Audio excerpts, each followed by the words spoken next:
Hey, this is Miko, and today I have two cars to compare. We have the Toyota Highlander and we have the Nissan Pathfinder. The reason I want to compare these two cars is because they're almost identical in their purpose, their specs. They're really close in the power output, the size, and what people look for when they get these cars. Basically, 3-row SUV, 6 or 7 seater. That's a comfortable, trip, good family car. So we're gonna do this easy. We're just gonna walk through both cars, front, second row, third row, check out the trunk, one car then the next one, then we're gonna drive one of them, then we'll drive the other one. We're gonna do it nice and fast, all right? Let's get in.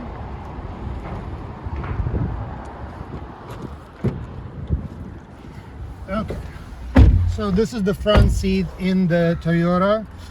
This happens to be the lower trim, so I'm not going to talk about how trims and actual features compare. It's not as important as how comfortable you are when this is your car, for driving, just for the feel of the car. So we can adjust the steering. It goes in and out. This is as far as it goes. Seat is pretty comfortable, good sitting position. Blind spot, there's a blind spot right here, but these all, I'm guessing, yeah, this car has the blind spot monitor as most of the current cars, so not a big deal. Definitely workable. Can see in the back okay. I guess the moonroof is not standard. Again, not a big deal. All right, let's look at the second row.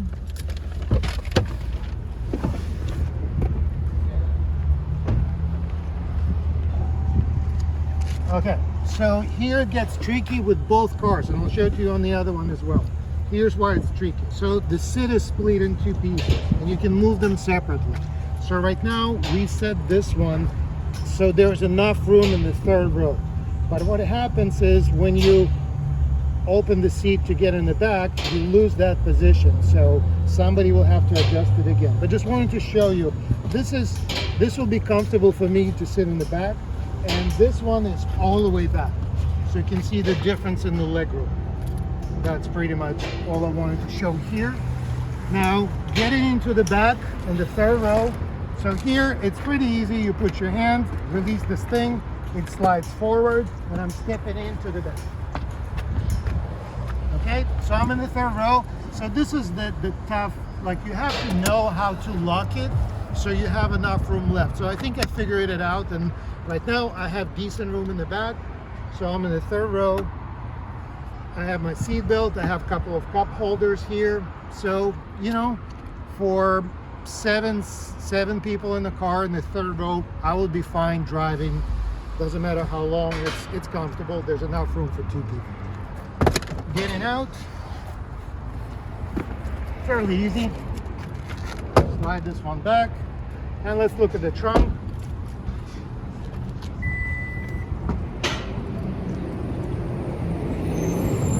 Okay, so that's the room you have left when the seats are up. Pretty good configuration, so if you want to fold the seats down, release it. Goes down, it lowers the headrest. A little clunky, but works fine.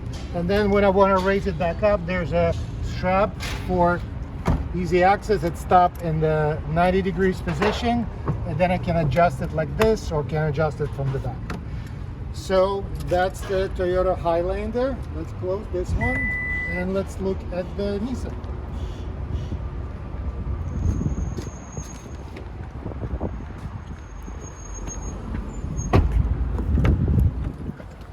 All right, so this happens to be the higher trim car. I'm not gonna hold it against the other car, but overall this car, you can see it's a little bit more modern. The shifter, the sitting position, this adjusts pretty much the same. I'm gonna close this door and check out the blind spot. There is a blind spot, but the rear window feels like it's larger, so I can see better in the back. Again, not a big deal. Both cars have blind spot monitor, but as you can see, it's a really nice and comfortable position. All right, let's look at the second row.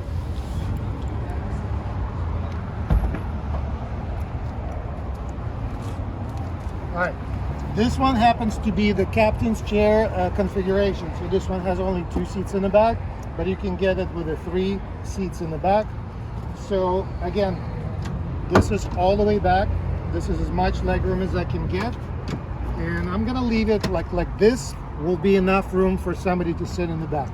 So again, same idea. Since these cars are pretty much identical in size, it's the level of comfort is identical. Now this is a little tricky.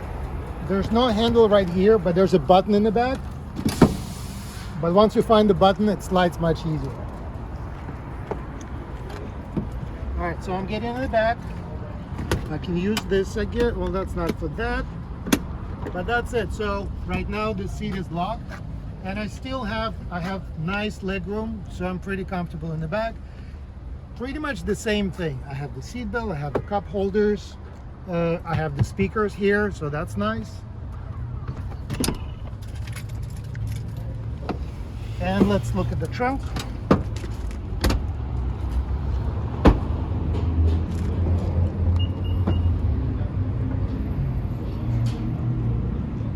Alright, so it feels like you have a little bit more room. Seats fold pretty much the same way. You release this thing. You have to release the headrest separately. Folds down. You want to raise it, pull this up. Seat is up. That's pretty much the same. So one thing before we drive, I want to open this one more time so you can see visually how whatever's left of the trunk compares. So yeah, there's definitely less room left here. I don't know how it works out, but there's less trunk space left. So if it's important to you, that's what you got. All right. And we're gonna do the driving. So we'll get into Toyota first, do a quick circle, and then we'll do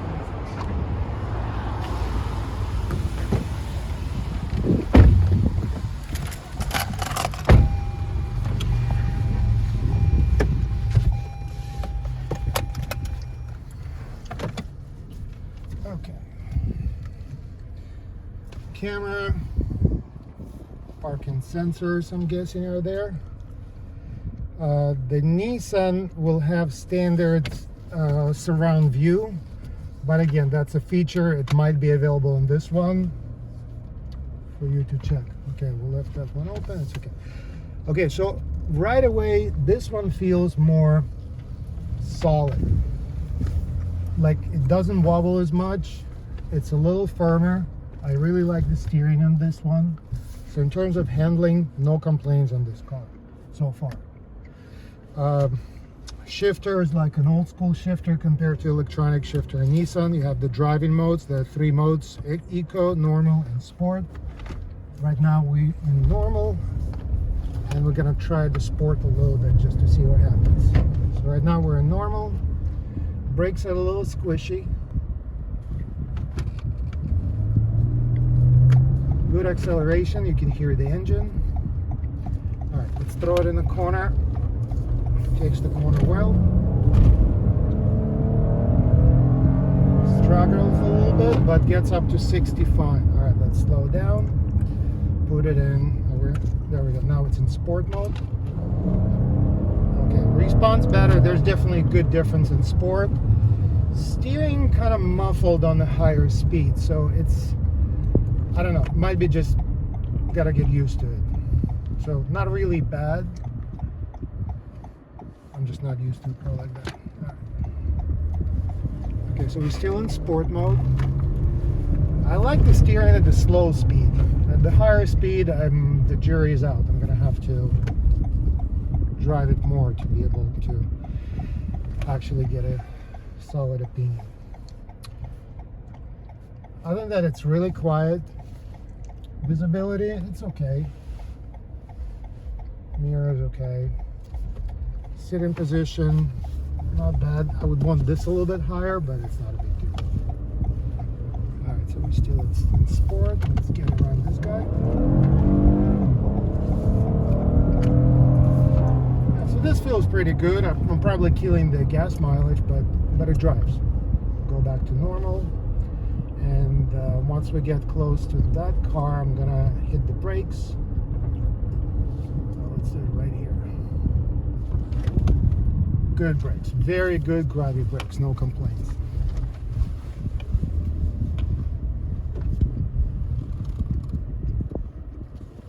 Okay, we are Kid. And let's go into Nissan for a quick drive.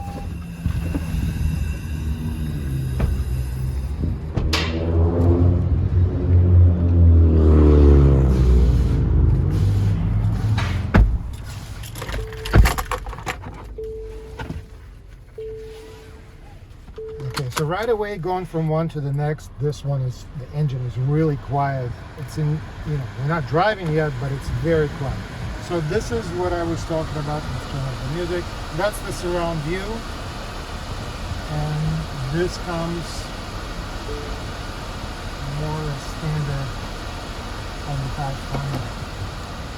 The shifter, you can see that's the new shifter. It has different modes for the drive modes. There's a snow mode, sport mode, off-road mode. And you start always in quieter. I'm going to suffer the heat a little bit, but I want you to hear the engine. Okay, a little bit more. Okay, so if you're worried about the sound, it's just a dealer plate. I'm going to take it away so it doesn't rattle. Okay. Let's give it a push.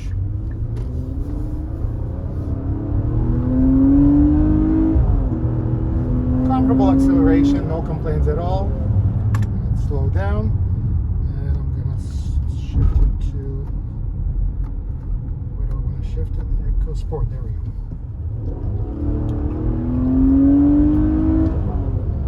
Okay, so you can see in here how it feels. Let's hit the brakes.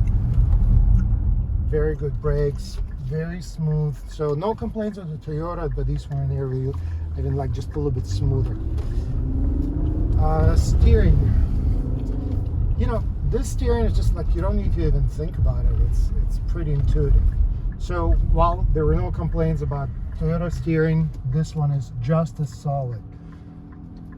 Whichever is better, it might be just a personal opinion, so it doesn't even matter at this point.